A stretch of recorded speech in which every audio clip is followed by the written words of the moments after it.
Baker Street, London. Okay, let's give you some idea where Baker Street is in London.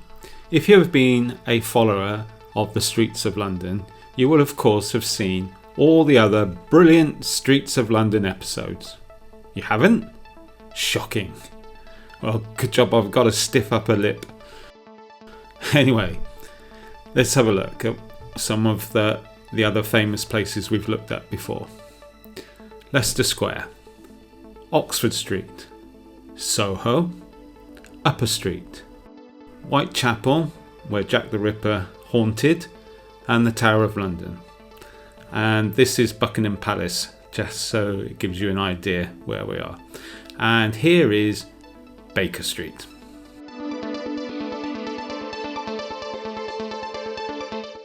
Okay, take a walk with me now down Baker Street, starting at the Portman Square end all the way down to Park Road.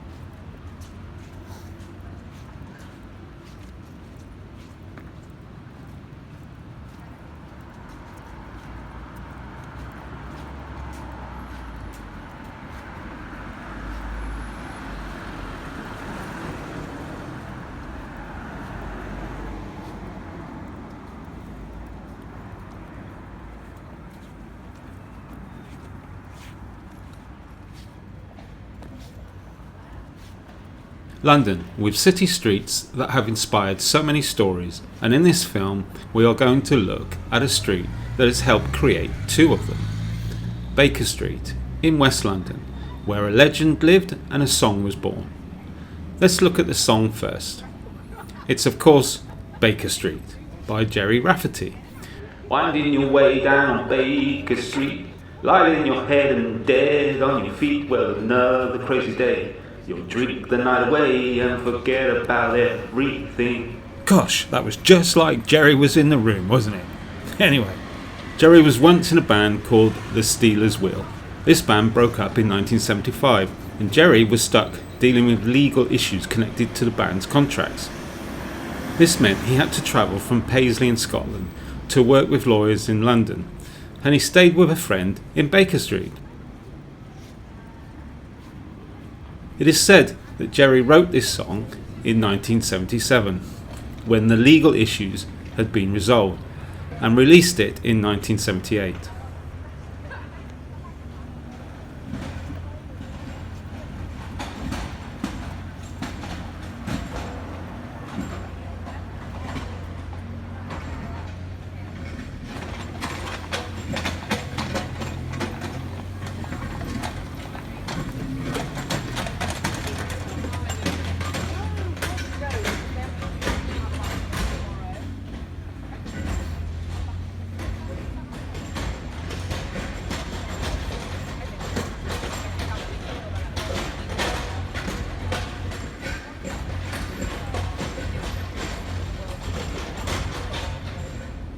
I've never really understood why he chose Baker Street to write about until now, because it's not really an exciting place.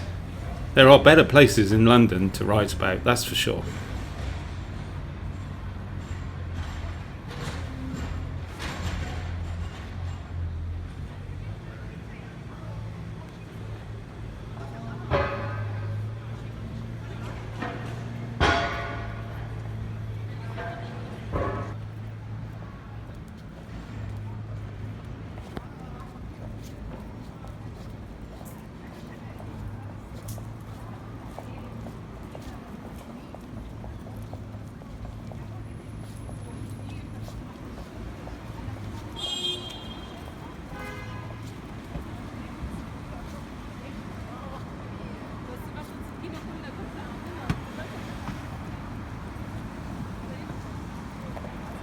You can just see the post office tower poking out above those houses.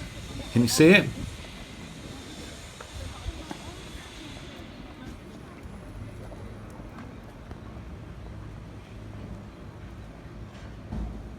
The post office tower was famous for having a restaurant that rotated while you ate a full 360 degrees, giving you views over London. Unfortunately, due to the IRA terrorist threat in the early 70s, it was closed and never reopened to the public. This is a modern retail centre, but in the 1800s, Baker Street, named after a builder called William Baker, the street was mostly upper-class residences.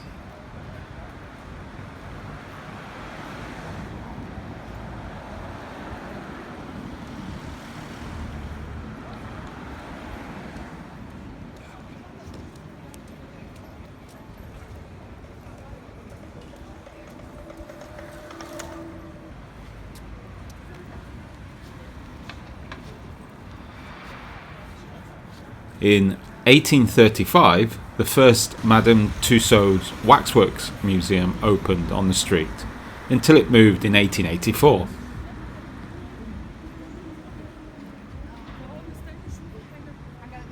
You might be thinking this is a very quiet and unbusy street for a city the size of London.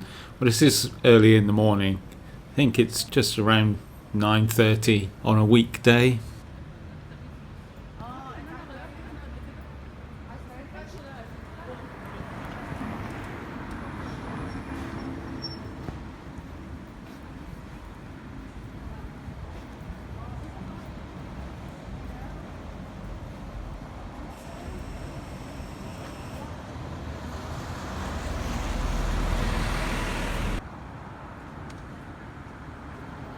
In 1940, the HQ for the Special Operations Executive was set up at number 64. They called themselves the Baker Street Irregulars, after a gang of street spies ran by someone else who lived on the street. Well, sort of. The SOE carried out many operations in France during World War II and were disbanded after the war.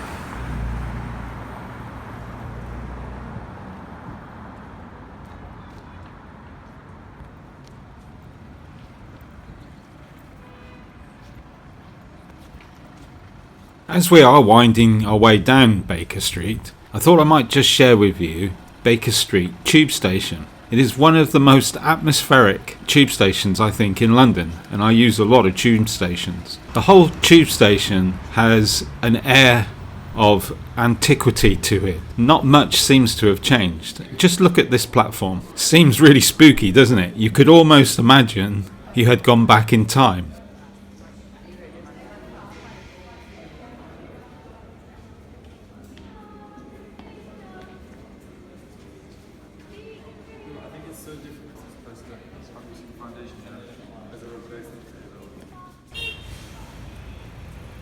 Now, we are getting near to the legend of our next story of Baker Street. To be fair, it is pretty elementary who it is.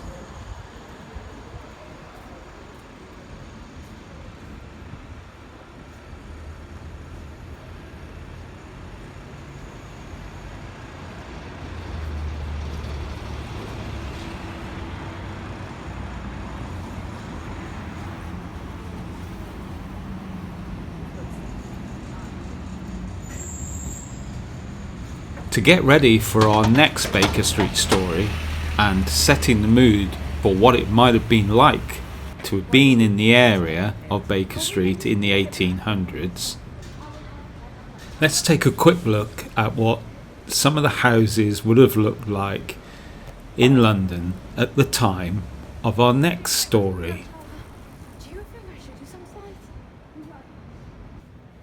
You will find these tall brick-built style houses all over London. These ones here, I think, were always apartments, where a family would live on one floor or half a floor.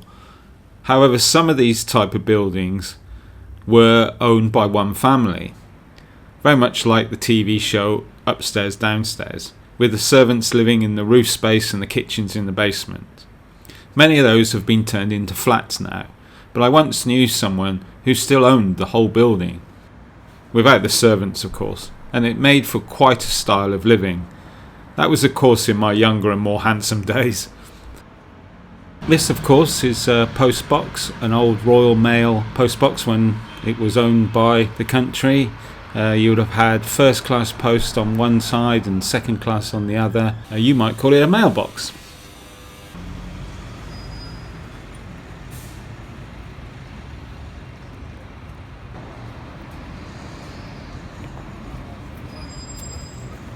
Next, the legend, Sherlock Holmes.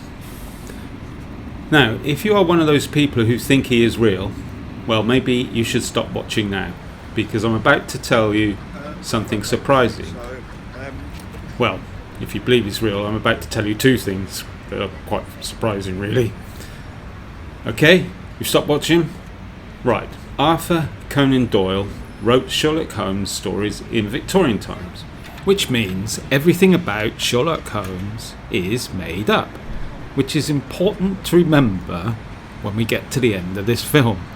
Arthur mentions where Holmes lives in a story called A Study in Scarlet in 1887. 221B Baker Street. The only problem with that is Baker Street wasn't that long in 1887, and the house numbers only went up to 85. When Arthur wrote the stories, Baker Street was split in half, with York Place in the middle and Upper Baker Street at the end. It wasn't until 1930s when Baker Street became one street.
In 1932, a building known as Abbey House were given the numbers from 215 to 229. It was a bank's HQ building, and for many years they displayed a plaque on the wall outside stating it was the home of Sherlock Holmes. That plaque is now gone and no one is sure what happened to it.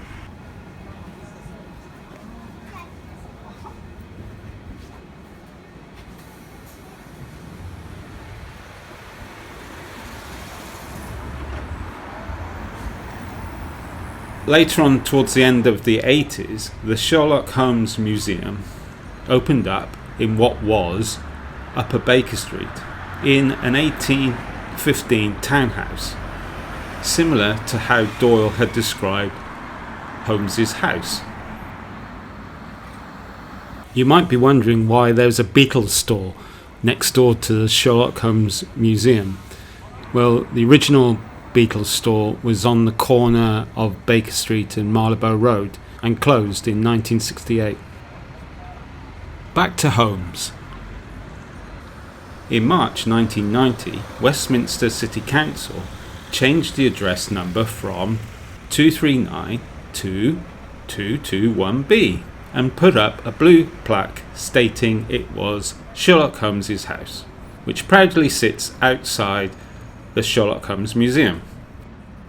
As I am sure you can imagine, that when the council started changing the addresses of people's homes to create an address that never existed, and where some people had claimed their address was actually the address used in the books, even though it didn't exist, this caused a bit of a to-do, which I'm not going to go into the he said she said nonsense for the simple reason that the whole thing is made up.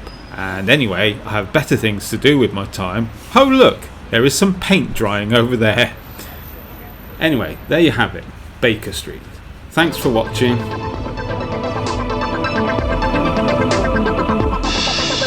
If there are any streets or stories you'd like to see here, let me know in the comments and I'll have a go at it. Thanks. See you. Bye bye.